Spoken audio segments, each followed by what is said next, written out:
Hello and welcome to the Contrarians, where we're right and you're wrong. I'm Alex. I'm Julio, and thank you for listening. If you like what you hear, head over to Apple Podcasts to subscribe and leave us a 5-star review. Help promote the algorithm and spread the word. You can also find us on SoundCloud to subscribe and review, and don't forget to visit our main website, wearethecontrarians.com. Follow us on Twitter at Contrarian Prime, and to like us on Facebook, visit facebook.com/Contrarian Prime. And if you have the willpower to keep up with our pretentious ramblings, you can follow us individually at Contrarian Alex for myself and at Ovnio for Julio. That's OVNIO. Now, time for the podcast.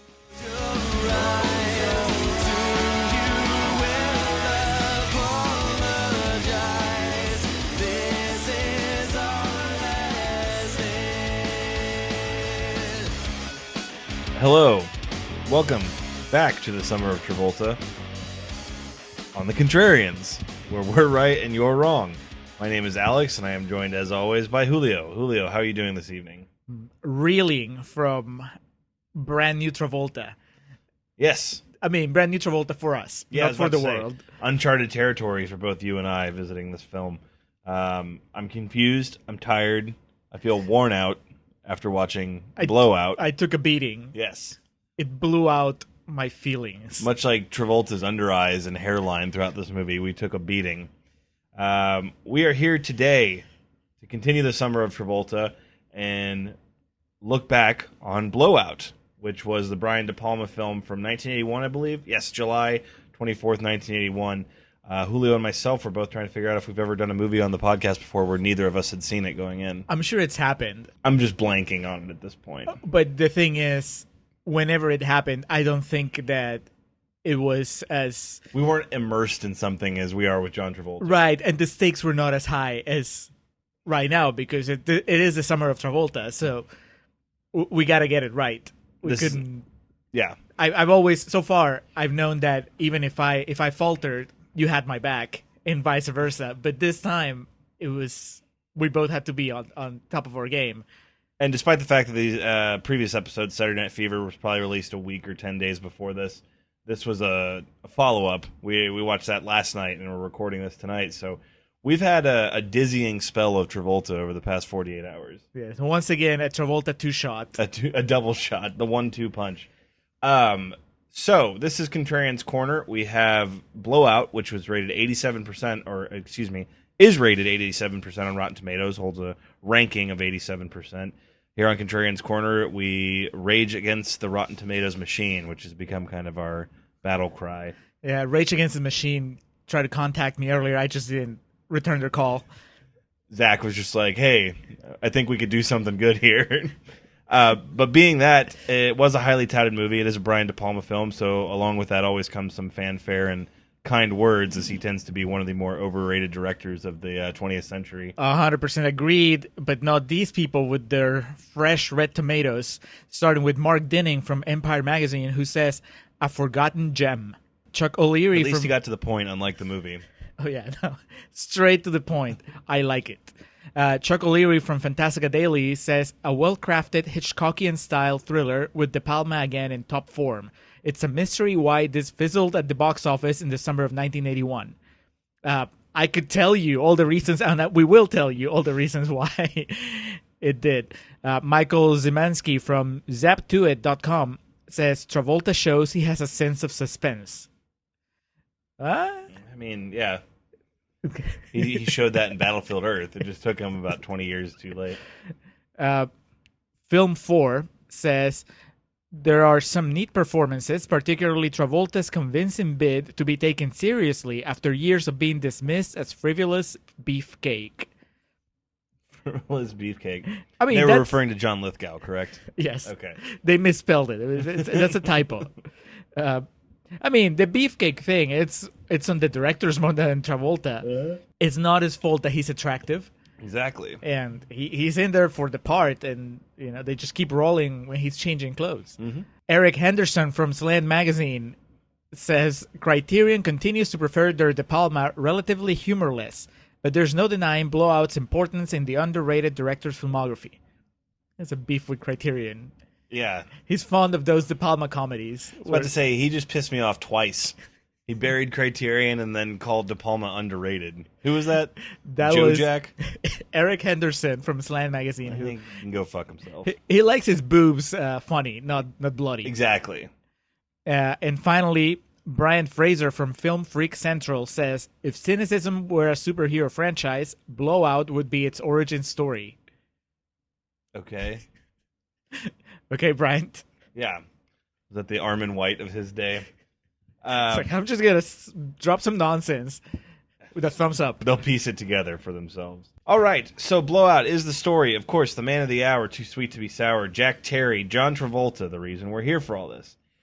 Jack Terry is a sound effects guy on film. A sound man, as he defines himself.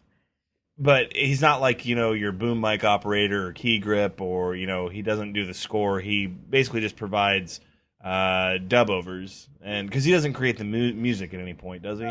No, I'm sure if he did, he would have told us. We would have seen it, because this movie, it's 50% seeing Travolta doing sound stuff. Yeah, just looking at like sound tape and close-ups of his face, like listening intently, just with the one bead of sweat coming down. We learn this as the movie opens with a horror film that's being produced from the studio that John Travolta works for. This all lends itself to De Palma's ability to get female breasts within the first 30 seconds of his film, which constantly. I was about to say, if you know much about him, that's a modus operandi on his end. There's the two things that define De Palma: boobs and really long takes. Uh-huh. He has these shots that go on forever, moving from one room to another room. Hey, boobs. Hey, somebody fucking. Hey, blood. It's a Brian De Palma movie. The conflict that Jack Terry is facing is that he needs to find a good scream. The actress he hired to provide the dub over for the scream is just not cutting it. The director says he wants something more terrified, more verbose, what have you. He's like, give me the original Scream. Don't give me this Scream 4 bullshit. Easy. So Travolta goes to the park to gather, a new reel of sounds, whatever he can, while he's clearing his head, trying to think about what he's going to do with this whole Scream situation. Do you think maybe he was hoping that somebody would scream at the park? Yeah. Maybe someone will get raped or murdered out here, and I'll be able to record it. It is a De Palma movie, after all. Yep, exactly. But he picks up, an owl, a frog, some water, this, that, wind, leaves, this, that, and the other. When from out of nowhere we get what appears to be, or sounds to be rather, a gunshot, and then a car careening off the road into the nearby creek. Travolta jumps into the creek. He springs into action. This is where the beefcake comes into play. He didn't rip his shirt off, which he probably should have. He didn't need to, though. No. I mean, those clothes get tight in his body as soon as he hits the water. Yeah, these were left over from Saturday Night Fever clothes here. His hair, too. Is this the longest hair Travolta we've had? I mean, not counting the ridiculous dreads from Battlefield Earth. Turtle. Like real, natural hair. I believe so. He's got that lustrous Chicano hair going on in this film. Okay, so that's what you call it. Because it's not a mullet. No. But it has... There's a poof, and right. There's a bit of length to it. He clearly doesn't spend as much time on it here, and it gets greasier and more matted down as the movie goes on. He jumps in, rescues a lady that's in the car struggling. He sees in the passenger seat a dead man. It wasn't just the lighting. There was like blood coming up. Yeah, from the car. I think that the head bobs up and then the mouth is open and some blood comes out of the mouth. I don't know. It's pretty gory. It's also really confusingly shot because I don't really know what's going on until he actually rescues her from under the water. It's murky water, and I understand that that's probably what it would look like in real life if you were trying to save somebody underwater. Mm-hmm. But this is a movie. Movie magic, De Palma. People don't look like John Travolta. I mean, he's a perfect-looking human. Make this look like a perfect Honestly, wreck. The biggest believability jump was that he's a sound man that looks like John Travolta. Mm-hmm. That guy belongs in front of the camera. Exactly. There's no way that somebody that looks like John Travolta is doing sound. Especially for shitty B-horror films. Right. I thought it was going to be... Channing Tatum doesn't work for Troma, okay? Exactly. So he takes the woman to the nearby hospital, get her checked on. She's clearly distraught emotionally, physically, what have you. When he's trying to give a statement to a police officer, and the police officer's just being a huge dick and not believing him for any reason. He's questioning everything that Travolta tells him. Mm-hmm. He's like, and then I rescued the girl. What girl? Yeah. The girl I just brought to the hospital, the reason why I'm here. The cop's motivation in this scene makes no sense. It's like he's just, A, really bad at his job, or wandered in from the mental ward and is posing as a police officer. I mean, it could happen in this hospital because apparently you can just wander into any patient's rooms and just start a conversation with them. That's what Travolta does. It's true. So then Brian De Palma's then wife, Nancy Allen, played, Really? Mm-hmm, when this movie was made, plays our lead female character, Sally. Is there any other real female character in this besides Sally? I mean, there's the receptionist and the other receptionist. And there's a hooker that gets a couple lines. That's right. I'm sorry. There's two women that are killed for being women. Of the night. Of the night, exactly. As Travolta tries to leave after introducing himself to Sally, they have a bit of a meet cute, as it were. They set up a date somewhere down the line, go out to get a drink. She's clearly still fucking intoxicated, pilled up, boozed up, something. Travolta goes to leave. Jack is cut off by a horde of police officers and political clientele coming in. Governor McRyan, who was mentioned on the television broadcast that Travolta had on in the background earlier, who was going to be the next president, allegedly, he was in the car. He was the man that died underwater. He had his hand in the cookie drawer. Sally was not his wife. Right. She was the cookie drawer. She was the proverbial cookie drawer. Jack is sequestered by members of McRyan's campaign, or a member, I guess the head of his campaign. The man behind the man behind the man. The Tony Hale on Veep. No, that's not his character. It would be the older guy, Kevin Dunn. Father Pat. Yeah. Either one. So he basically just takes Travolta into a room and says, okay, you didn't see any of this. You got to keep your mouth shut. You didn't save anybody. You didn't save anybody. That girl was never there. He's dead one way or the other. There's no reason to make an issue about this. Well, what about the cops? And it's like, we'll take care of them. And it's like this awesome life lesson for Travolta, because he still would have been, I don't even know if he was 30 at this point, but he says, but that's not the truth. And the guy says, well, what does that matter to you? Travolta realizes probably not too much. This is, by now, I think it's fair to bring up that this is one of those Travolta performances, much like the one in Phenomenon, before he gets the powers, I guess, that is, for all the Travoltisms, pretty toned down. Yes. There's no singing, there's no dancing, there's nothing spectacular about... He breaks the mold here. He uses Jesus Christ instead of oh my God. So there's not an oh my God moment. That's the most memorable thing he does in this movie. We get it twice. Yes. Both times we both looked at each other like, oh, there it is. That's so, my Travolta. That is. Hashtag my Travolta. Jack and Sally are snuck out the back to keep them away from the press and the oncoming flow of law enforcement. They stay the night at a motel together just to kind of get away.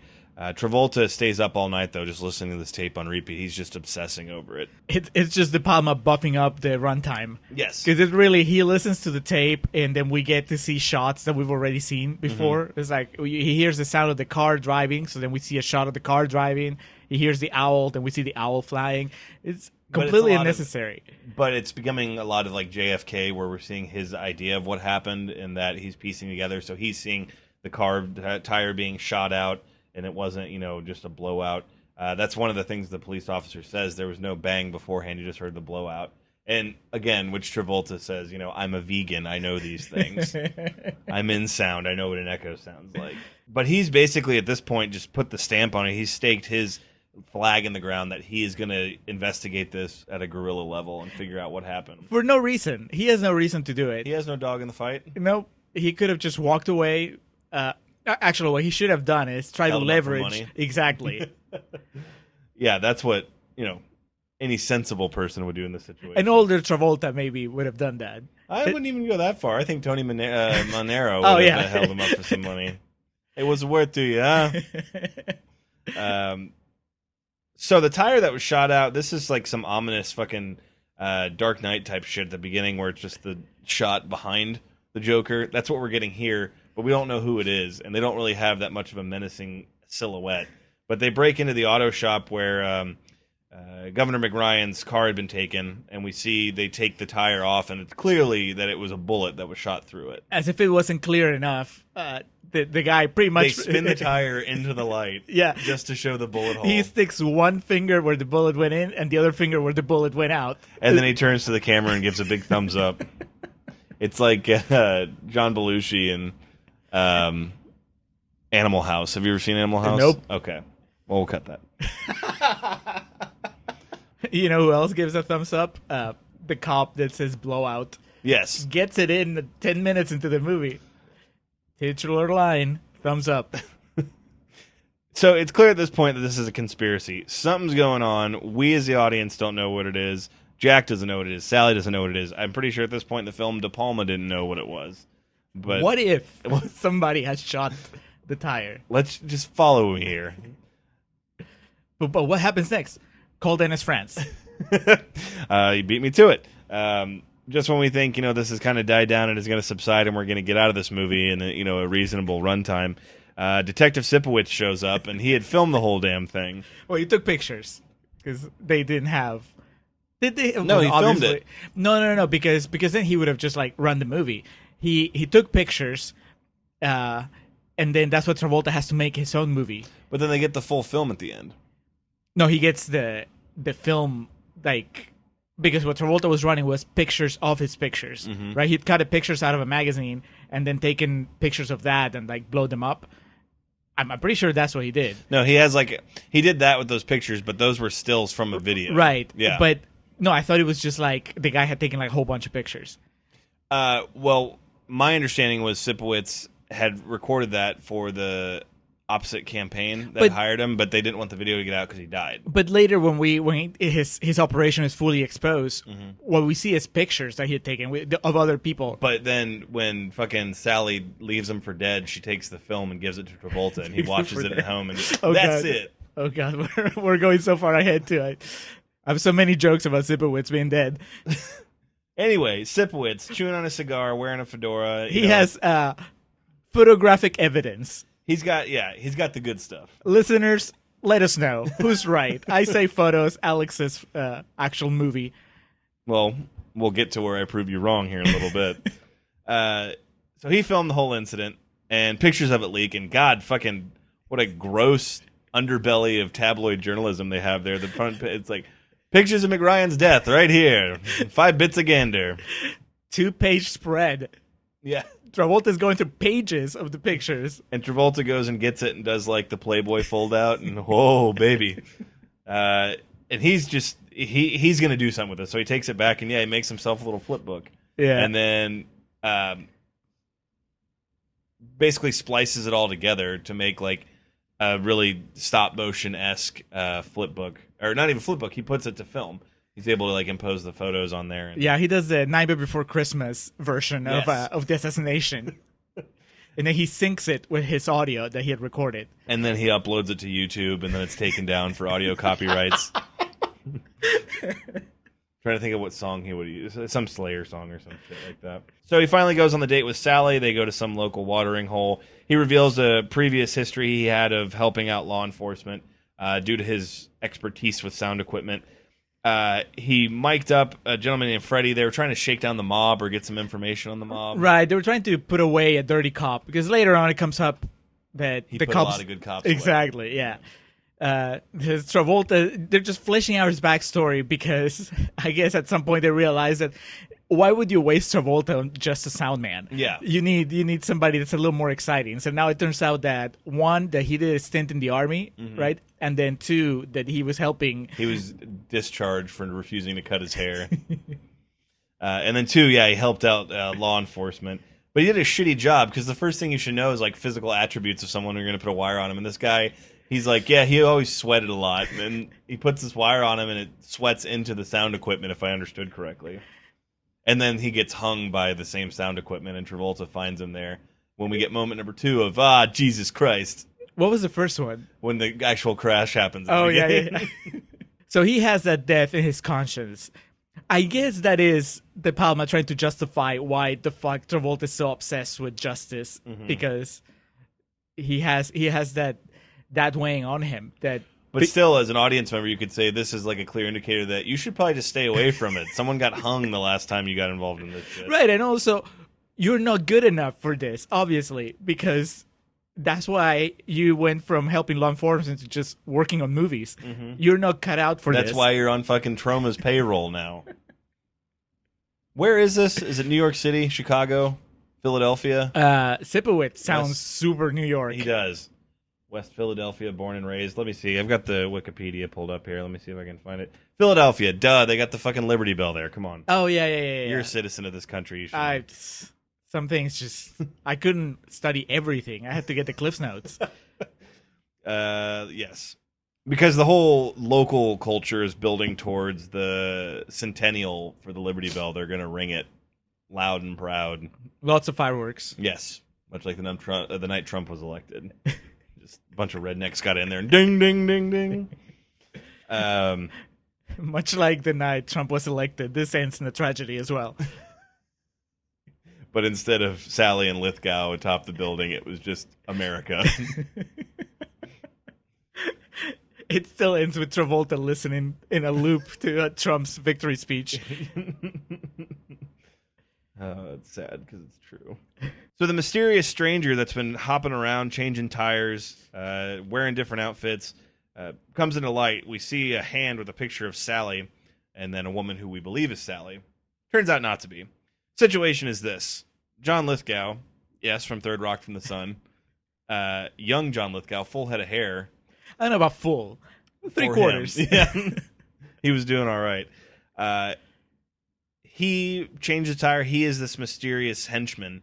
We find out he's fucking cold-blooded. He was suited for his role in Dexter years later. Yeah, I couldn't buy it. I don't know if it's just that he needs to age into that killer instinct for me to buy him as a cold-blooded killer. It's fucking Third Rock from the Sun, John Lithgow. Yes, I couldn't. Later, you hear him like making funny voices while he's doing a phone call, and it's just like, that's the John Lithgow I know. This is Lord Farquaad. I'm not going to buy him fucking killing a woman in cold blood. Yeah, he strangles her with a wire that he pulls from his watch. Yeah, the old watch trick. And then after she's dead, he cuts her open. Right, he pulls out a screwdriver or something. It's an ice pick, and he stabs the shape of a Liberty Bell into it because he becomes the Liberty Bell Strangler. Right, and completely unnecessary because all he's trying to do is get rid of Sally. Yes, but he decides to add his signature move. He's got a little bit of flair onto it. Right, he leaves his calling card. So this is clearly a woman that looks like Sally, like a shitty attempt at the Terminator. Right, all Sarah Connor's dying. It's just pretty redheaded, poofy-haired women. So we get a little bit further into what the hell was going on. Sally and Sipowicz were in it together. Right. So it appears as though they were trying to blackmail McRyan. Yeah, that's Sipowitz's business. He gets Sally in bed with politicians, gets pictures of them together, and then he blackmails the politicians. Mm-hmm. What happened this time is that somebody shot the tire, causing the car to crash and the guy to die and Sally almost to die. Yeah, so things kind of went, I think you used the phrase, went rogue, went a bit off script, off kilter in this particular situation. Now, Sipowicz claims innocence, and he is, like I said, full on New York in this. And it's the most I've heard him talk ever. And just barely taking a beat to about 60 breathe. Pounds lighter. That too, I guess he has him better. He's got the better stained shape. wife beater tucked into the slacks. He never smokes the cigar. He's just chewing on it the whole time. We see him 3 different times in this movie. All 3 times he has the stained wife beater. And we do see the shot of him like faking how the conversation with Sally's going to go. It's just him looking like he's preparing for the scene. It's quite wonderful. My notes say Jack becomes a 9/11 truther. So Jack Terry, this has become his obsession. His work, I don't know if he keeps putting off everything. He obviously, by the end of the movie, still has a job, but like all these opportunities are coming up and he's just blowing it aside. There's a couple of times where we see his boss saying, "Hey, did you have that stuff you're supposed to have?" And he must be in good with the boss because he's wasting company resources to try to figure out all this shit. He's strewn together this college art film rendering of the crash where he put his flip book next to synced up to the audio. So that's what he has.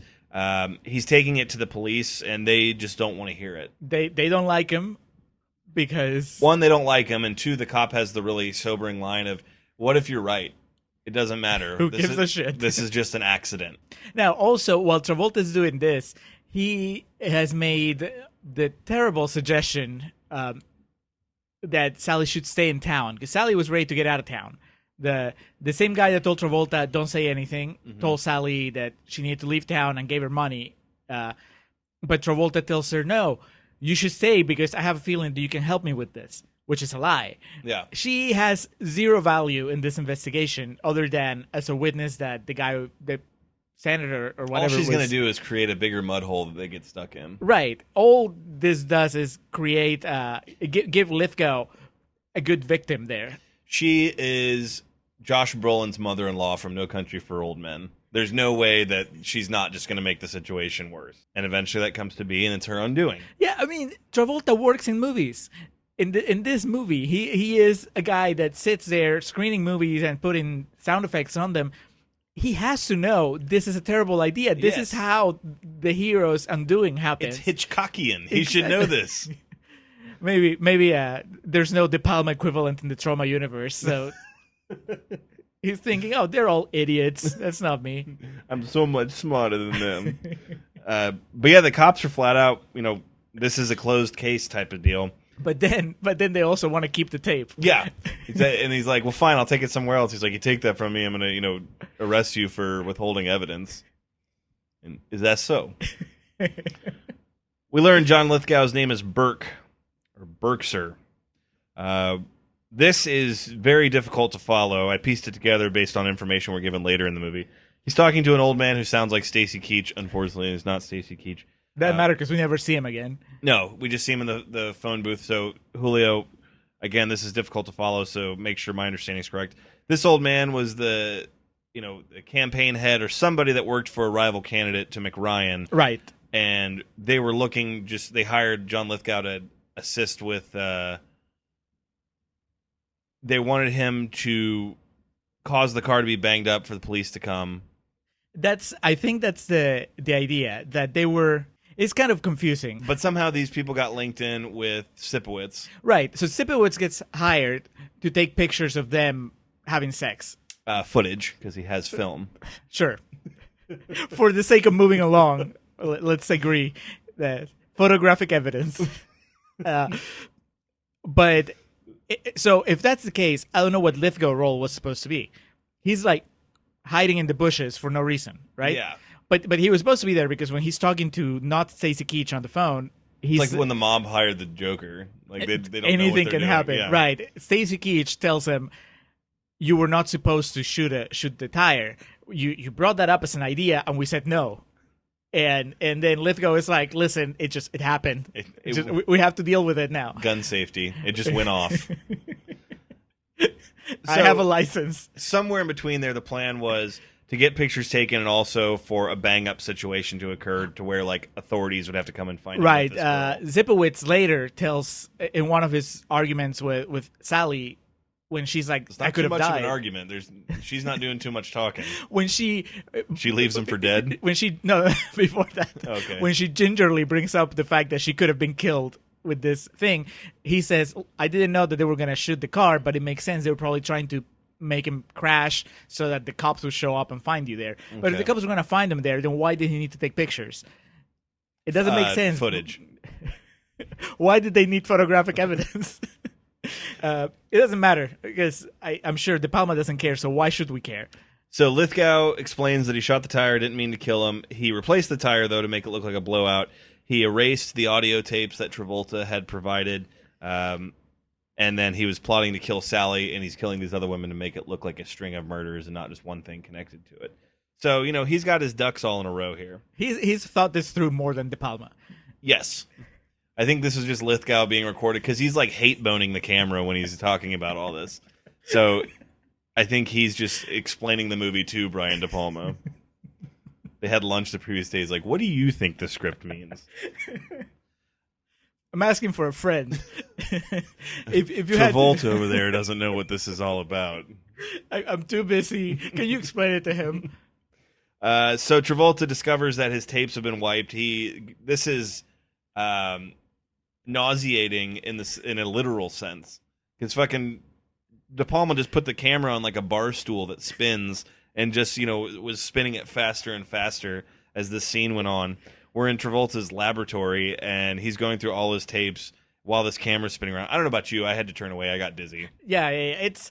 I turned away not because I got dizzy, but I was just fucking annoyed by how show-offy Brian De Palma was. It's I should have known because we were watching Brian De Palma movie. You know what you're getting into, and from the very beginning of this movie, when you see that long sequence in the fake horror movie, you know what you're getting into, and this is more of that. Yep. Just one continuous shot spinning.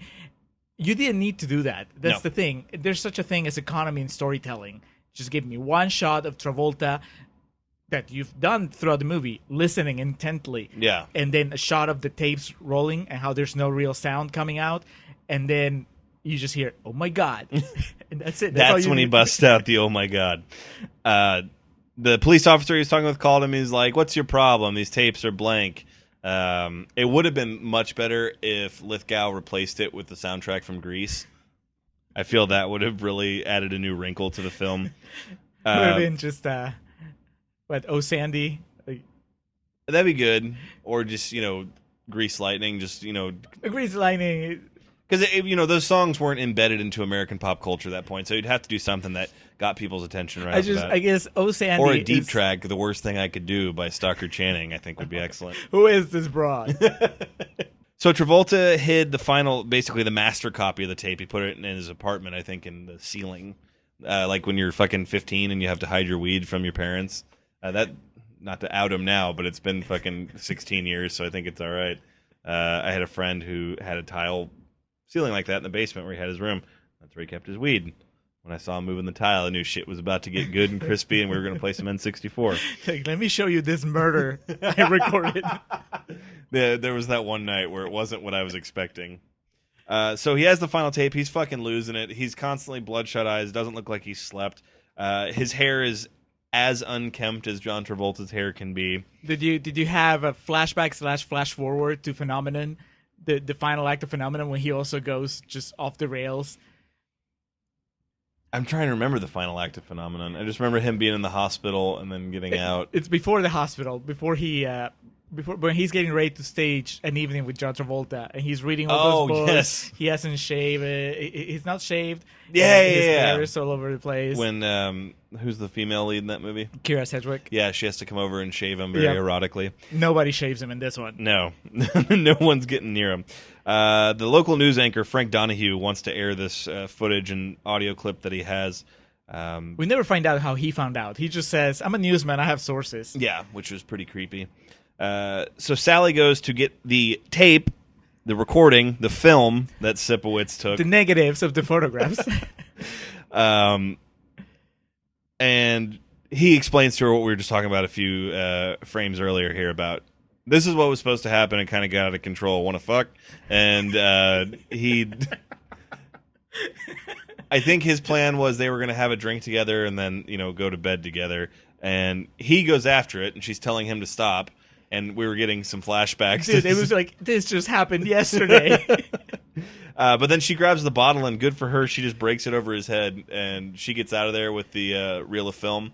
And it was not a repeat of Saturday Night Fever, thankfully. No. Shockingly, in a De Palma film, a woman got away.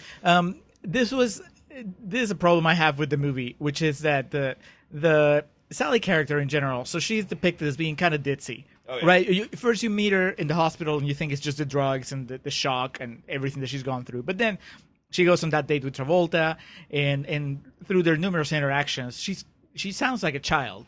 But every now and then, the movie requires her to be particularly crafty. And this is one of those instances because she goes to talk to Sipowicz, not because she needs an explanation, but because she tells Travolta, I can get those negatives for you. Yeah. Right? So was part of her plan to get Sipowicz to try to assault her so that she could, in self-defense, knock him out? Well, first of all, it was a reel of film, motion picture film, not negatives. And secondly, I don't know. I feel like that plan kind of goes beyond what the movie's built her level of thought to be. Right, that's like a Joker / Loki / the bad guy from the bad guy from Skyfall, Javier Bardem, Where like her plan was to get captured all along. Her plan was to be sexually assaulted all along so that she could, in self-defense, knock Sipowicz out and then escape with the booty. If so, I mean, fair fucks to her. She pulled it off. She got away with the video recording of the crash and Photographs. And shows it to Travolta, and he does the clap, and he's like, all right, that's it. This is probably the last time that Travolta is happy in this movie. Sipowicz, by the way, I don't know if he died or not. I mean, it seems like it being De Palma would have gotten a gory close-up of his bloody head or something. I mean, he didn't have much to live for. He just had that one stained wife beater. He had the fucking apartment across the street from the Kenny Rogers chicken, like on Seinfeld, where it's just all the light pouring in. When he dies, or when he's unconscious or whatever, he's like in that Christ pose. Do you see that his arms are stretched out and he's lying on the bed? Well, I mean, Sipowicz didn't die for our sins. Jimmy Smits died for our sins on NYPD Blue.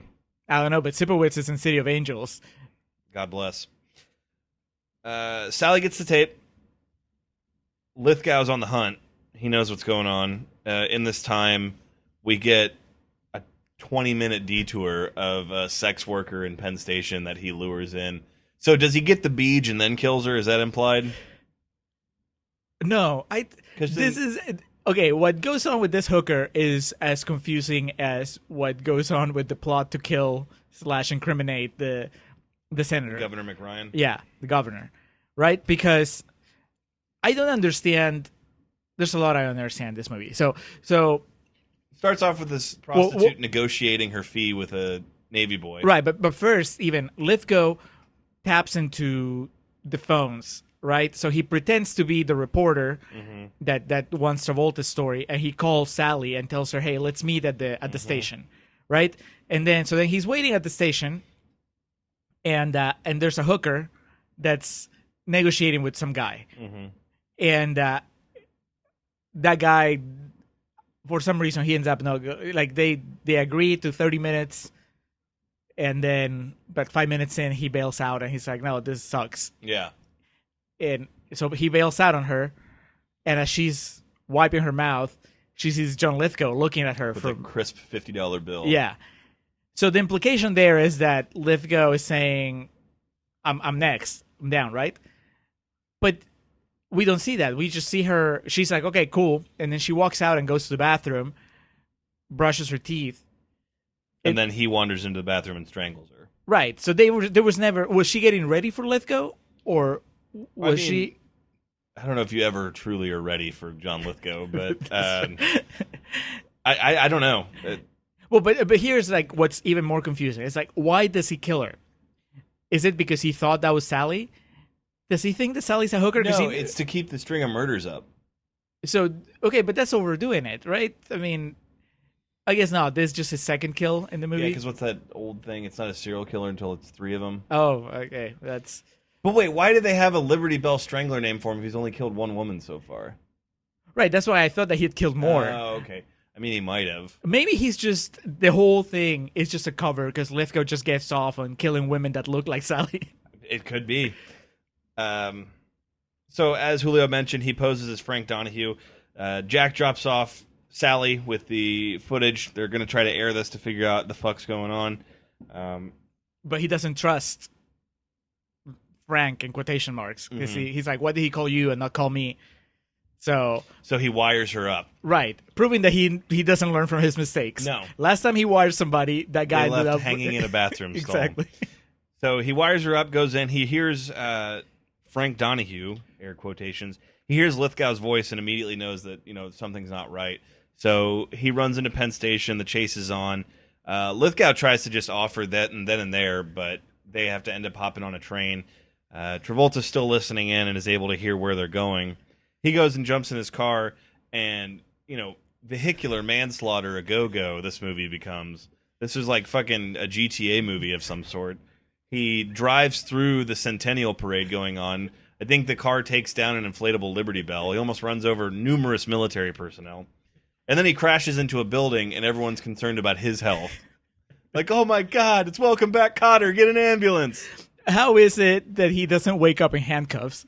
Right? No shit. The movie fades to black, and then when we come back. He's in the back of an ambulance. Being treated, not being watched by anybody. Right. This man is a maniac. And obviously he wasn't that badly hurt because as soon as he gets up, he's off and running He again. puts his earpiece back in. During all this, Sally figures out Lithgow's not who he says he is. He takes the tape, throws it in the river. Yeah, she doesn't. He has to spell it out for her, basically. Because she gives him the tape and he starts tearing the tape apart and wrapping it around the recorder. It up? Yeah. And then What are you doing? Throws it in the creek, bed, lake, what have you. What's our word of the day from reindeer games? The ravine. Yeah, and she's like, "Why'd you do that?" and then he starts putting his I'm gonna gloves kill on. you. You getting cold? What's going on?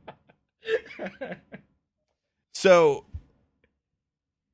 I mean, this was Sally's destiny from this point. John Lithgow, Burke, starts, he tries to attack her. She starts to get away, and he chases her up to the top of, it's not necessarily a building, but an overlook of the parade, what's going on. It's up a concrete staircase, and at the top of it. And Travolta's, fighting through this crowd. He's got the earpiece in, and he hears her, call for help. And he just sees her off in the distance up atop it and lets out this just blood-curdling scream for help. Well, he hears the bell, right? Because I was like, okay, at what point is his expertise in audio going to pay off somehow? And he hears the bell, and that's what makes him look that way and sees her over the railing. Okay. But everything quiets down just for that one scream that she lets out. Right.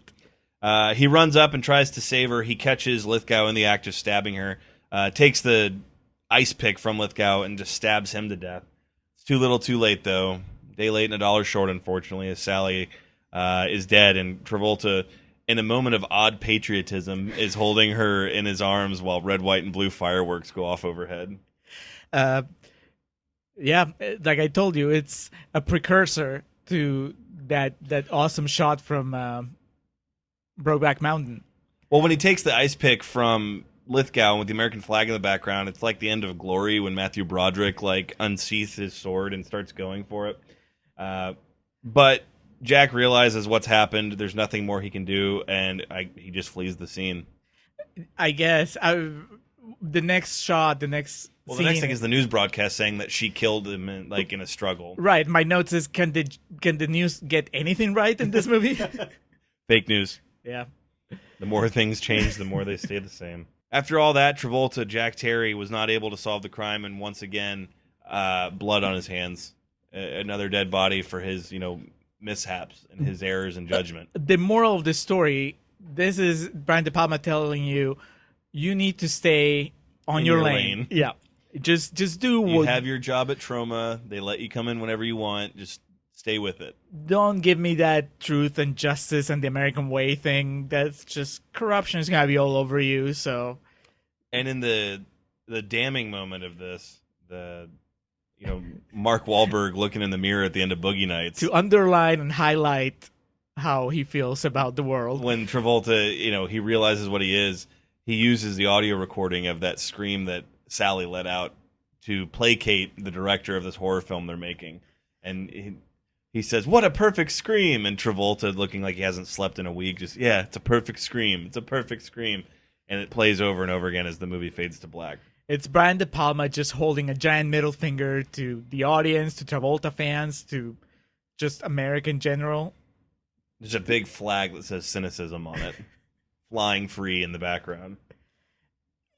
Just so unpleasant. Oh, yeah. And this is after last night having watched a movie that ended with gang rape and the death of a suicide. Young boy. Yeah. This is just... But they play the Bee Gees, so it was okay. Right. Where's the cool musical numbers here? There's no dancing. There's no singing. I mean, I did appreciate him playing Someday over the end credits, but, Sugar Ray can only do so much. That movie beats you down. And I don't think that it was worth it. I can't rescue anything out of it other than just pure... And I was going to say cynicism for the sake of cynicism. How old was Brian De Palma when he made this movie? Had he really seen some shit to where he could just justify being this much of an asshole to the moviegoers everywhere? I don't know. I can't answer your question. I'm gonna take this actor you love, this John Travolta guy, and I'm gonna put him through hell. Yeah. And then 30 years later, Steve McQueen was like, I'll take the baton, De Palma. I'm going to make this ditty called Shame. It's not just that it does what it does to the character of this sound man trying to be an agent of justice. It also does what it does to John Travolta, who, as that critic pointed out, was trying to be taken seriously as an actor. And this is the movie, and De Palma basically telling him, no, you can't cut it. You're not good enough to stop John Lithgow and the forces of corruption in the United States. Go be in the Toxic Avenger 2, all right? Stay a sound man. All right. I don't have any more for Blowout. I'm blown out. Blown away. Blown away. Let's go to Real Talk. Let's do. Take us away, Bee Gees.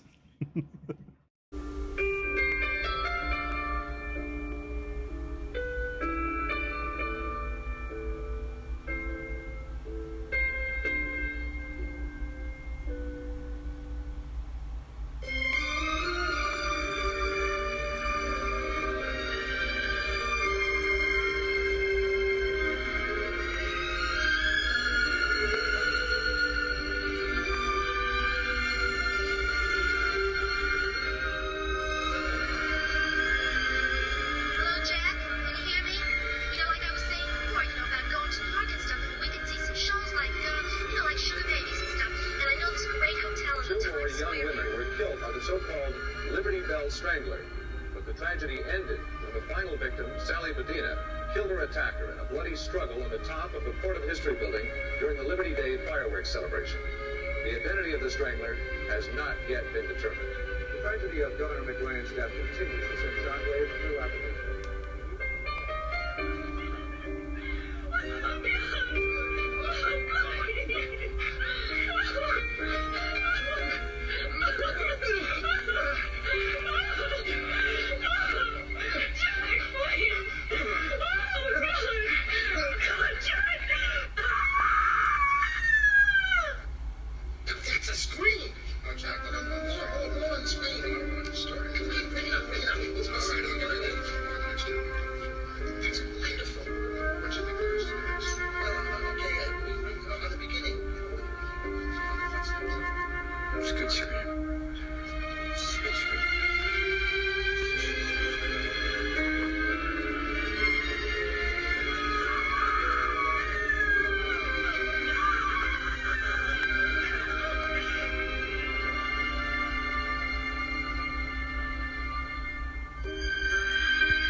Okay, we're recording for Real Talk. All right, and as implied by the title of the segment, Real Talk is where we share our true feelings, emotions, all that good sappy stuff on the film at hand. So again, Blowout, directed by Brian De Palma, released July 24th, 1981, I believe is what I said. Yes, approximated budget of $18 million, box office return of approximately $12 million, and the standing of 87% on Rotten Tomatoes. Obviously, in the higher end of things, before we get too far into our opinions, Julio, what were the opinions of those that did not care for it, that 13%? People that didn't like it, the green splotches. Bruce McCabe from the Boston Globe says it's a Xerox of a movie that's nowhere near as indelible as the originals it purports to emulate. Which is like what, M is for Murder? Well, apparently the Antonioni movie Blow Up, which I haven't seen, but I always get it confused with Blowout, which I hadn't seen until today. I want to say the Antonioni movie has to do with blowing up photos, and this one has to do with analyzing audio. So maybe there is the connection there. I could be talking out of my ass here. I mean, I don't know. Birds of a feather. Yeah. Variety staff from Variety says, with attractive leads and a stylish flair for suspense, De Palma misses sustaining involvement by his distracting allusions to prior films. Which I guess is the other thing. The easy attack on De Palma is that all he does is, like when people say that Tarantino, all he does is just homages to other movies he likes, and you can say the same thing about De Palma. Douglas Pratt from DVD Laser says the filmmakers seem more concerned with their art or their in-jokes than with satisfying an audience.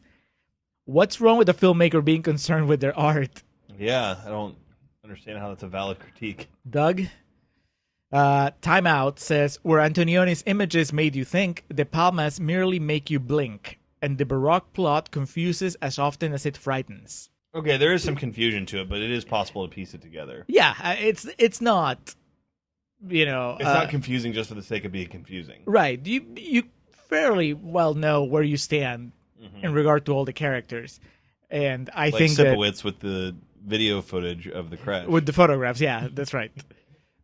Before we go too much further, interesting pieces of trivia that I found on the old faithful IMDb page. In the French version, John Travolta's voice was dubbed by Gerard Depardieu. Al Pacino was De Palma's first choice, which I don't know how that movie would have worked. Apparently, when Travolta was cast, the studio then encouraged the role of Sally to be played by Olivia Newton-John. Yeah. But then, I mean, Saturday Night Fever, they compare him to Pacino. So it could have worked. Worked back and forth. I mean, most of the trivia on IMDb is like, this was an allusion to the JFK assassination or the Kennedy crash at Chappaquiddick or whatever. Chappaquiddick. I just watched that movie a while ago. It wasn't good. Oh, really? Yeah, but Michael the whole Shannon, right? No. It's Ed Helms, but the guy playing Kennedy is John Connor from The Last Terminator. Okay, I don't know what the hell I'm thinking of. Probably something good, because that's usually what Michael Shannon's involved in. No, Chappaquiddick is what's his name? The one of the Kennedys. Is it Ted Kennedy? Ted Kennedy. Yeah, Ted Kennedy was driving with a staffer, drunk driving after a party. Got in a single car crash and she drowned. He didn't. He escaped the car, but didn't go back for her. Like the whole thing was just a political cover-up. Right. They tried to cover up, eventually came out, and then America didn't care. He still went on to be a successful politician or whatever. I mean, I think we have definitive proof now that America just doesn't care. Give a shit. Okay, so let's get to the meat and potatoes of all this, being that it's a movie Julio had never seen before. This movie's fucking awesome. Yes. De Palma's hit or miss for me. I mean, we were talking about De Palma movies that we liked before we started watching. You said Untouchables. And then I said I'm a big Carrie fan, and then Guilty Pleasure, Snake Eyes. Snake Eyes is entertaining. Yeah. It's all hell. But then I've seen he has some bad ones. There's this thing with De Palma where, the whole thing with the boobs that we mentioned in Contrarians Corner, that's a thing. There's sometimes a little too much nudity, gratuitous nudity. I was reading something about this movie while we were recording. They referred to him as like a vicious misogynist or something like that. I don't know if there's misogyny. I guess I'm not familiar enough with his filmography to really just indict him on that. But I can say that sometimes it just feels like a lot of boobs and a lot of flashy camera work and not enough of a story. Are we talking about Rob Zombie now? Well, I mean, they went to school together. They did. He was, teacher and the student. Yeah. They'll eventually have a Grindhouse type movie where they try to outdo one another. But this one's great. Yeah, absolutely. And just before we go any further, Julio and I both agreed. I didn't realize we never talked about this. We both find Scarface to be quite overrated. Yes. So yeah, I know there's probably one or two listeners that are screaming, "Scarface! Why aren't you talking about that?" But I don't give a shit. It starts for me, like I told you. It starts with Pacino's performance as a Cuban. It's kitsch. Yes, I find it grating, and the movie wants you to take it seriously. If this was a comedy, then okay, sure, Pacino's a Cuban. I get it. And like even the quote unquote iconic like monologues he has in that, I'm just like, whatever. It's Juno type shit. It's like people don't talk like that, okay? But anyway, enough bitching about shit. Man, this movie was fucking great. And shout out to Eddie for letting us borrow the Criterion version of it to view. But we talked about it briefly when we were watching the movie. It's usually a good sign when Julio and I aren't talking that much during a movie, which there was very minimal. But what we've talked about, the whole consistency, or constant rather, for the Summer of Travolta is how fucking good John Travolta is in that, okay, this isn't the same guy that I watched in all these other movies, and this is completely different than every other movie we watched. It's a very specific time that is. In his career, I think, because this is not adult Travolta. When I think adult Travolta, I think Pulp Fiction onwards, right? And then you have young Travolta, which we just saw in Saturday Night Fever, in Grease. Even though the joke is that he's too old for Grease, but he's still This a was. youngster. I would still crop this in. I wouldn't call this '80s Travolta because it's good. So this is still, young Travolta, not confused Travolta. Right, but- Post grad Travolta. Yes, but he doesn't seem as young. He's not playing a kid in his late teens, early 20s. He seems like an adult here, but a young adult, right? He's the way that he carries himself and the environment that surrounds him is adult life. He has a job. He has his own apartment. He has he's a leading man in a way that he wasn't before. So I was surprised because I think it's the first time that we've seen this type of Travolta in the summer of Travolta. What's even more impressive, and obviously I gushed over Saturday Night Fever, but you can chalk up a lot of his performance to being that he was young at the time and could easily get in that mindset. Whereas this is only, not even 4 years later, and I don't even know if he would have been 30 yet. But like you said, his character's immersed in this adult life, but he also comes across as like a mature actor. How polished he seems for how young he still would have been at the time. Right. Whereas everything he had done up until this point was, oh my God, Travolta. Where this he clearly, as a performance, made a conscious decision to not do any of his stereotypical shit. Yeah, there's no real Travoltisms in here. No, there's not. We came close a couple times, but then he would just turn the car back around and wouldn't get there. Yeah, he holds it, lets out a Jesus Christ, and then moves on. He's really good. I guess this is kind of like a meta thing, that has to do with how we perceive John Travolta. I don't know how this played for audiences back in 1981 who were like, oh, that's the guy from Saturday Night Fever and Grease. Yeah. Right? To us, it's like, that's John Travolta. When's he going to start singing or dancing? Right. It makes it feel really fresh to me to see this role played by John Travolta. It maybe if you had a character that's more commonly associated with this kind of movie, in this movie, it would have taken Wouldn't a little pop longer. as much. Right, but it just feels like this is really cool. I'm watching something really new. And he brings it, the fact that he doesn't feel out of place. I hate to make so many analogies to The Dark Knight.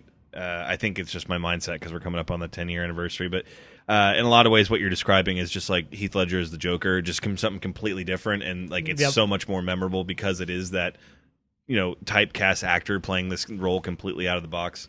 Because not enough people have given Heath Ledger's Joker praise. This once again, you're giving us a hot take here. But when this was over, I don't know about you, I was kind of astonished I had never seen it. I'd heard of it, and I knew of it. Eddie and Reed always talked about it. I think my thing was De Palma was so hit and miss with me that I never really felt like I was missing much. You didn't search for it. Yeah. But I could say the same about a lot of De Palma movies, I guess. I haven't really seen Body Double, and I know that's kind of a divisive one. And Dressed to Kill. How much did you know about the movie? Very little. I knew John Lithgow was the killer. Yeah, I didn't even know that. I knew it had to do with sound. I knew that he was like a sound person, and that. But I had no idea it was like this political conspiracy thriller and all these things, and that he was so fucking dark. Yeah. Oh God, I was about to say I didn't know Sipowicz delivered the comedic performance of a lifetime, but yeah, getting into the dark, man. All the credit for De Palma. The ending, he just goes for it. It's just Julio so turned to me. He's like, "Wait, was that the scream?" It's a good scream. That final shot of Travolta is great. Yeah, the way he looks is just so haunted and broken by the movie. It's like we were jesting about in Contrarians Corner. That's the message of the movie, though. Stay in your lane, because 2 people are dead now or 3 in the end. 3 people are dead. I did read that despite the rave reviews it got, when word got out about the ending, that was the suspicion of why it tanked at the box office. In addition to, it's not Take Home to Your Daughter, John Travolta in this. And the studio was like, more boobs. Yeah. It was just De Palma and the Groucho mustache. I think we need more boobs in this movie. How do you feel about Nancy Allen's performance? It didn't surprise me when I heard she was married to Brian De Palma at the time.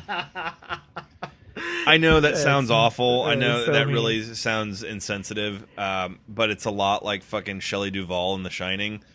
She is easily the worst part of that movie to the point of being Duvall. distractingly bad. Yeah. Would you say then that Nancy Allen is the worst part of Blowout? I don't think there's a worse part.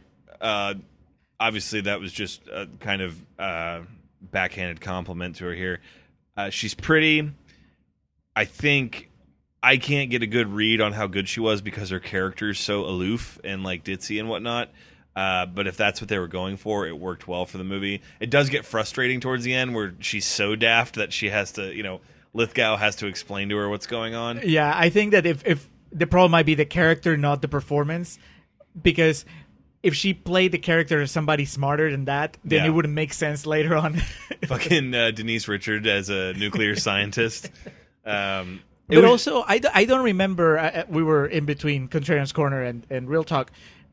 I noticed she was in Carrie, and I looked up who she was, and she's the bad girl in Carrie. Yeah. And I don't remember her.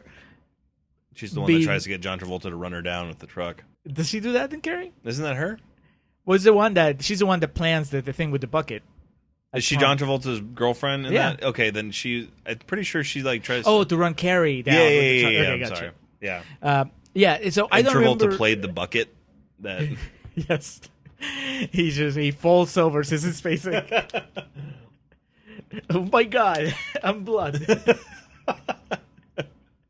I don't remember her taking me out of the movie and Carrie.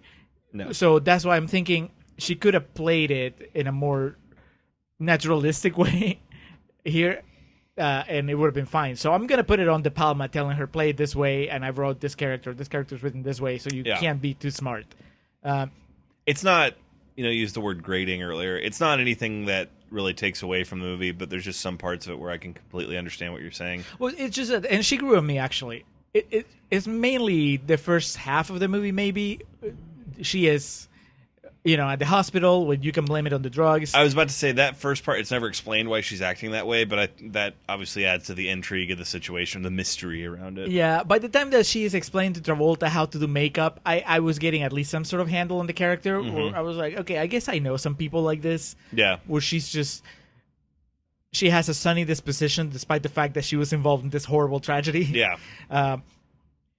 And I guess you could also explain some of it as in, well, clearly she has her own secret, which is that she was going to blackmail the guy.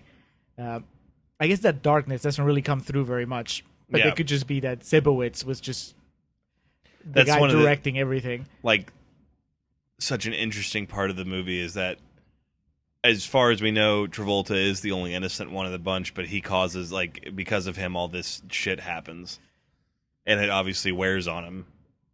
10 years later, 20 years later, he comes across something else, and his solution is, I'm going to put a wire on you. This time. Third time's the charm.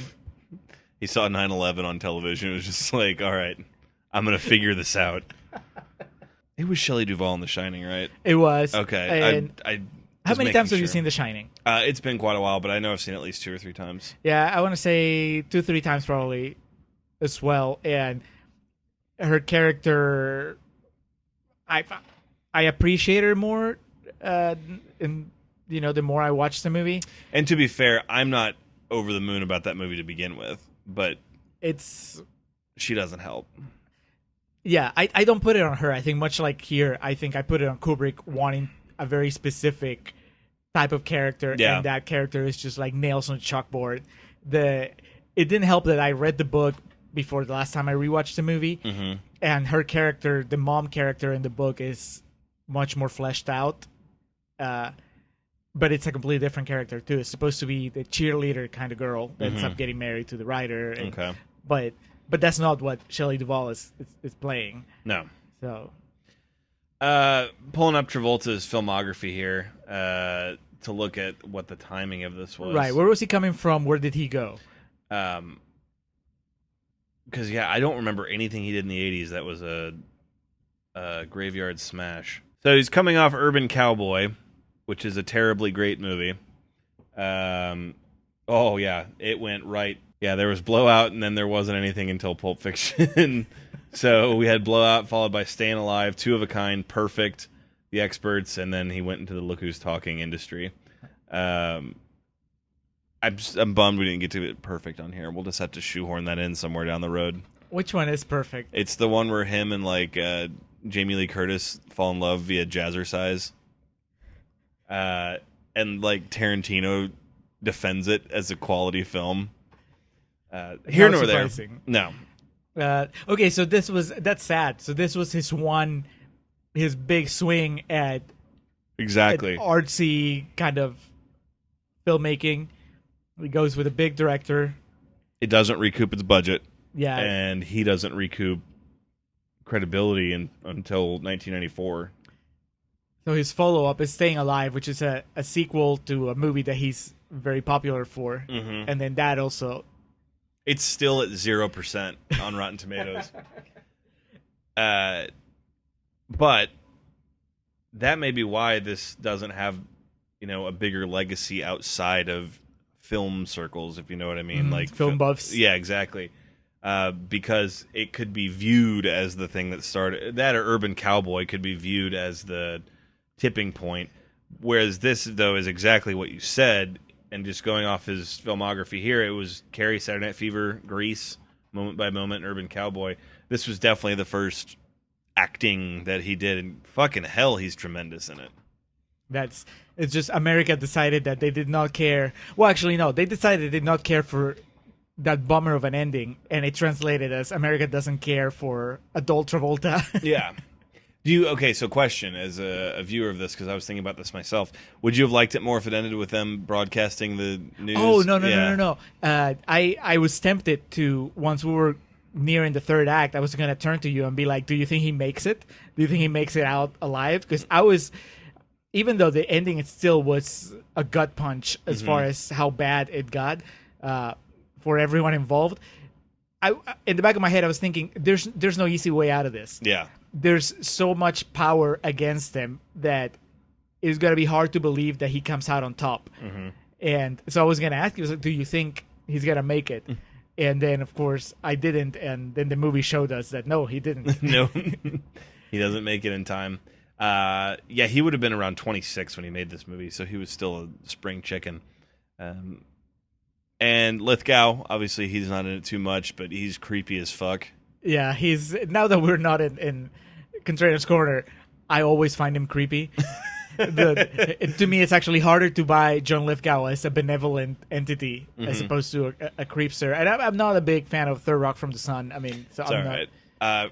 Honest to God, every time I think of John Lithgow, I think of Orange County. He's so good in that.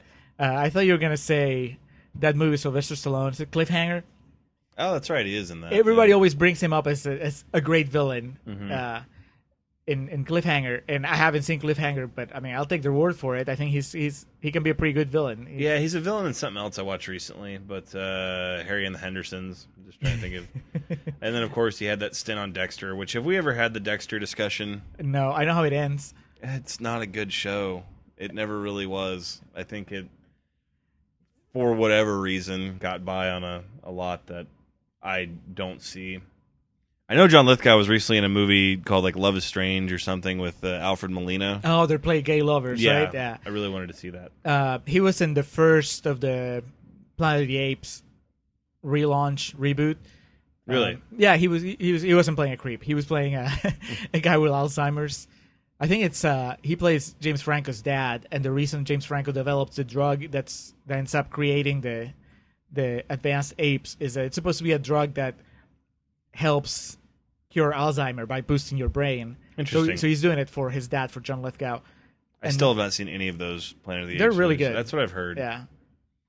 The Contrarians present the Planet of the Apes trilogy. Ooh, man. John Lithgow is in the Twilight Zone movie, one of the most cursed movies ever made.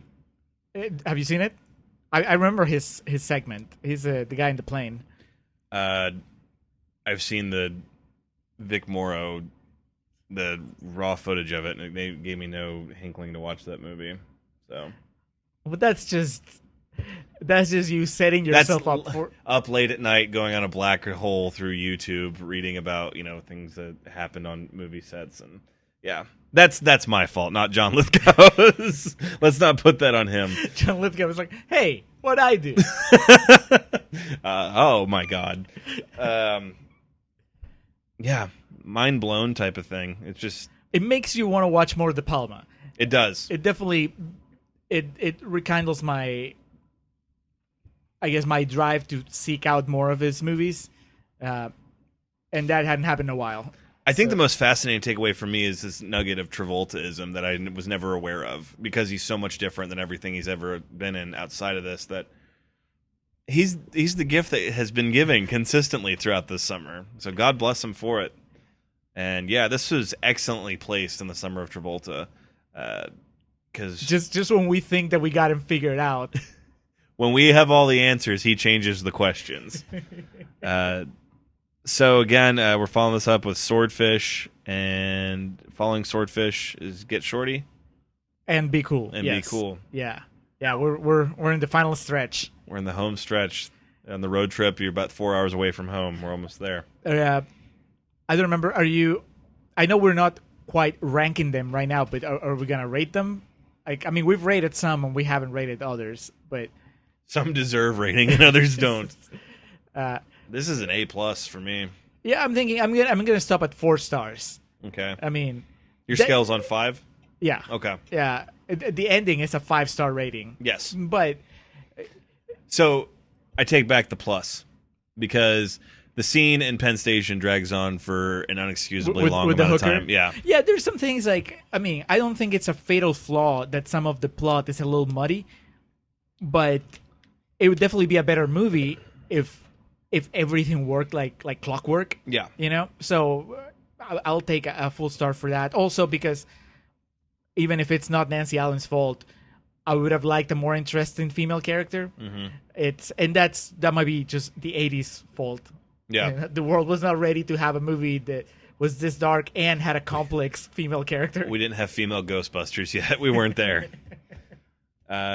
Yeah, so great movie. Great addition to the summer Travolta. Definitely, I'm surprised it's not higher on Rotten Tomatoes. So It didn't have that many. Oh, I mean, really? It was like maybe, I think, like 45, 46 reviews altogether. it wasn't like Pulp Fiction, just an embarrassment of riches going through them. Anybody that had access to any sort of outlet, I want to talk about this movie. Throw a paper airplane at the Rotten Tomatoes headquarters. I guess, Fresh. actually, to wrap it up, there's this thing that was mentioned in a couple of the quotes. It's never bothered me, but I could see how it could bother some people, right? And it's the same thing that, like I said, they accuse Tarantino of, which is like, he's not an original filmmaker. All he's doing is reassembling work from past filmmakers. So with De Palma, it's a constant accusation of, well, he's just redoing Hitchcock. Yeah, I mean, there's no... I'm sure Brian De Palma wouldn't say this, but it was one of those things of like, oh, it wasn't influenced by that. Some of those shots are like just... They could have wheeled Hitchcock out there, and he would have just done the exact same thing. He was running second unit. Yes, for exactly. De Palma. He was in the back, and De Palma would look at him for every shot, and he would... Good.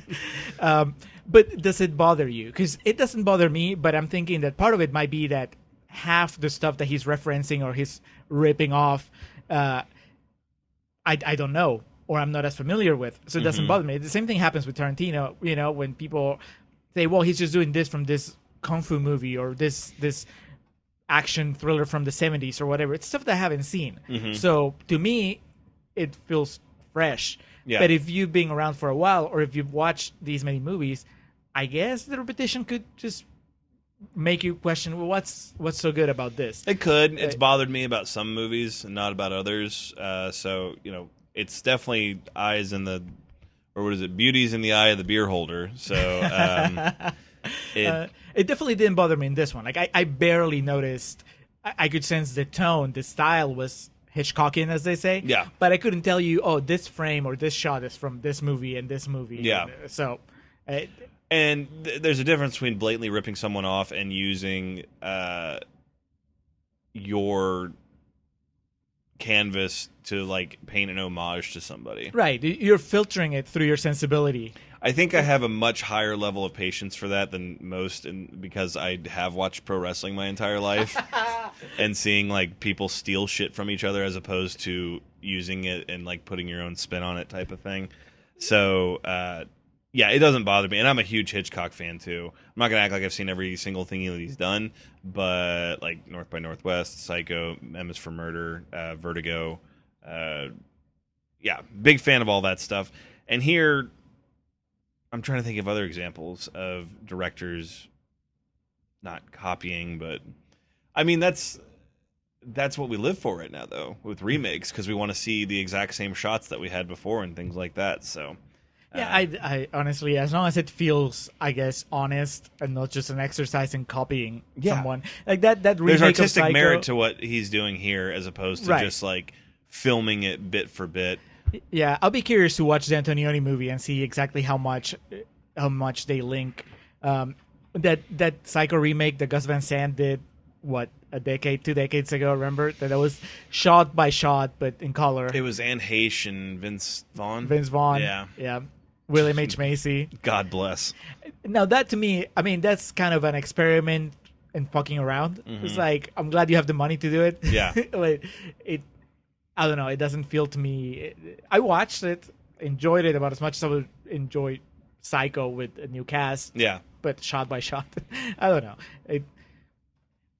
I guess at this point, at least in my movie watching career, it doesn't bother me. No. When somebody brings it up in relation to any movie, it doesn't really feel like something that concerns me that much. It's never felt like an obstacle to enjoy a movie. Yeah, and obviously it's music, anything like that. Having obvious influence is not the same thing as blatantly ripping someone off. Yeah. And where are the boobs in Hitchcock's movies? No boobs. Those would have given more viewers strokes and heart attacks. Oh, dear. But yeah, excellent. So next stop will be Swordfish, which I have never seen. Oh. As a young lad that had Kazaa Light, I had a scene from Swordfish saved on my computer, but I haven't seen the whole movie. So definitely an exciting venture. And wasn't that the same year Halle Berry won the Oscar? She was also in Swordfish. She won the Oscar for Swordfish. I forgot that part. Okay, so plugs as usual. We have the festive years that provide our opening and closing tracks. Last Stand in Summer of '99 from their album Don't Let Me Use You. Hans Rothgieser from Nacion Combi, that Peruvian podcast that tells you everything about Peru in Spanish. He does logos, and he did our logo. So if you want to talk to him, either about his podcast or about logos or about anything else, his Twitter is @Mildemonios. That's MILDEMONIOS. And his email address is mildemonios@hotmail.com. So he speaks English. You can talk to him in English. His podcast is in Spanish, however. So we forewent plugs on the bonus episode, Saturday Night Fever. After we stopped recording, I talked with Julio about it already, but my plug for this episode, I recently watched the Criterion Blu-ray of Fish Tank, and that movie is absolutely fantastic. It had also been a long time since I had seen a movie that was filmed in 4:3 ratio, and so that kind of threw me off for a second. I felt like I was on my PS2 watching DVDs back in the day, but Fish Tank is a British film. It was one of...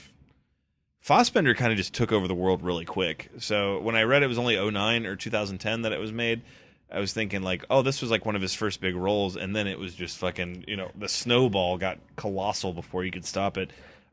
Fassbender is the only actor of that, Jane and John Q viewer would know. But he's not the main character. I mean, I watched Fish Tank very recently too. It's a story of a young lady that's having a really hard time with her life and finding herself through adolescence. And Fassbender comes along. He's a grown man and unfortunately makes some poor choices with her. And it's putting it mildly. Yeah, so it's much like Saturday Night Fever. It's not something that I would describe as a whopping good time at the cinema. But there's some good dancing. Well, there's some dancing. There is. How do you feel about her dancing in the movie? I was talking to Eddie about it, and he was kind of underwhelmed by her dancing, and I was too. But I think that's kind of the point. I'm in your camp. That's kind of the point, and it's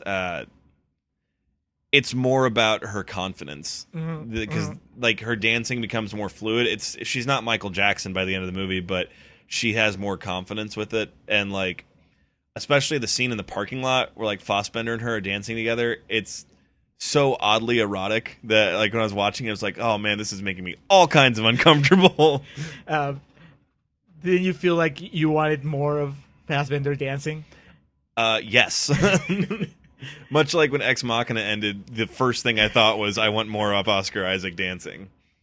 But yeah, Fassbender's got like the peacock move down and going, or the pigeon as Joey Diaz calls it. But yeah, just we're laughing at it. It's not really a funny movie, but it's a rough watch. It's so well acted, and the story that it tells is told so well. It is a female director, so I thought that definitely gave it a good perspective. You said 2009? 2009. I wonder what else, if that main girl did anything else, because she's really good in it. She is. I tried to read up on her, and I don't think there was really anything else that followed up on it, so kind of a one-and-done type situation. But yeah, Fish Tank, excellent movie. Go out of your way to find it and watch it. We're turning this into the Criterion podcast. That's funny that you say that, because my plug... bring it home. It's a plug with reservations, and like I told you, that Aaron Eckhart and Selma Hayek movie. It's not Selma Hayek. It's Catherine Zeta-Jones. She dips beneath lasers. My bad. Inspired by our basic episode where I had to, as we recorded, I had to confess that I hadn't seen Rashomon. I just knew what it was about. Mm-hmm. Literally, like I think 2 days after the recording, I just went and bought Rashomon because the Criterion sale was on. So I bought Rashomon and a couple other movies, and then it's only 90 minutes, so it was easy to find the time to watch it. And I sat down and watched the damn movie, and so obviously I need to rewatch it because my first experience of watching it is tainted by my expectations of what the movie was supposed to be, which were 100% wrong. Which now makes me sound like a bit of an asshole in that episode, in Basic. Because in the episode, I said that Rashomon, my understanding was that it was a movie about how your experience can shape the truth when you're recounting it, right? Which is not what happens in Basic. No. In Basic, it's people lying to save their necks, and eventually the movie lying just to confuse the audience. So I always thought that Rashomon was...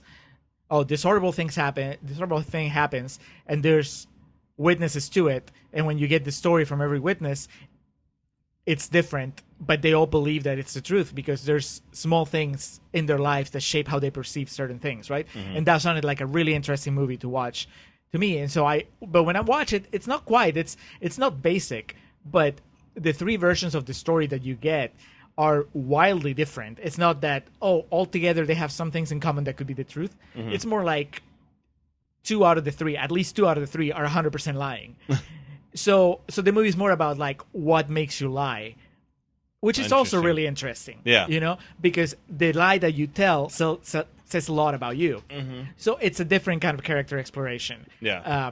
And in a way, you could also even go further and say the lie that you tell yourself. So it's a good movie. It has those things that I usually, with some Asian cinema, I have problems with the performances sometimes. You know how they can be like really over the top. Yeah. And there's some Korean movies that I know everybody loves, and I just can't get into them because excellent example. The Spike Lee Old Boy wins for me just on the just because of the pitch of those performances. And yes, I know that our boy from District 9 is in it, hamming it up. Shararto Copley. Yeah. But Shararto Copley at 11 has nothing on just how overacted the entire original Old Boy is. So there is a character in Rashomon that's pitched at a very high level. Yeah. And so that was a little hard to take, but overall, it's an interesting movie. It's still, I love that gimmick. The gimmick of just give me three different versions of the same story. I'm all for it, and I think that rewatching it now, knowing where it's going, would help me appreciate it more. It's always an interesting experience when you watch a movie and you went in thinking it was going to be one thing, and then you're kind of left deflated when it wasn't that one thing. Yeah. I don't know if I've told it on here before, but I've talked about it. Warrior. The first time I watched Warrior, I was like, that sucked. Because I just went into it with like a mindset of like it's a fighting movie, and then I watched it again with more of an open expectation. I was like, "Oh, this movie's fucking amazing!" You're like, "What's all this sappy shit?" Yeah, exactly. Why is Nick Nolte got marbles in his mouth the whole movie? Is Nick Nolte gonna get in the ring or what? Holy shit, he was nominated for an Oscar for that, for Best Supporting Actor. Excellent. Well, this was just a three-way Criterion parade that we had here today. So, did you have anything else for this episode? No, that's it. That's it. Excellent. I just wasted my other plug on the Saturday Night Fever episode. Okay, fair enough. Haven't had time to watch anything else. All right, well, we're winding down here the summer of Travolta. We're breaking into the month of August. We still have some sweltering heat to get through, but we'll get there. In the meantime, that was Blowout. This has been the Contrarians, where we're right and you're wrong. And as always, we appreciate you listening. Get in the car, I'll grab the keys. Let's go make this summer one that's full of memories. You won't regret it. I know a place outside of town. I think you'll really love it. At night when no one is around, we'll drive into the sunset. Promise me you won't forget that summer of 1999. Back when you blew my mind. Hey guys, do you have a screenplay you need feedback on? Well, you are in luck. I, Julio, the half of the Contrarians that speaks with an accent, I'm doing official screenplay coverage now, and if you're a listener of the show, you'll get a discount. Just email wearethecontrarians@gmail.com and tell us which is your favorite episode of the podcast and why. Turnaround is about 2 weeks, and you'll get detailed notes that are even more thorough than what we do in the show, although it'll also be less funny. For more information, email wearethecontrarians@gmail.com or visit our website, wearethecontrarians.com, and click on the Julio Reads Your Scripts link. Your voice is beautiful.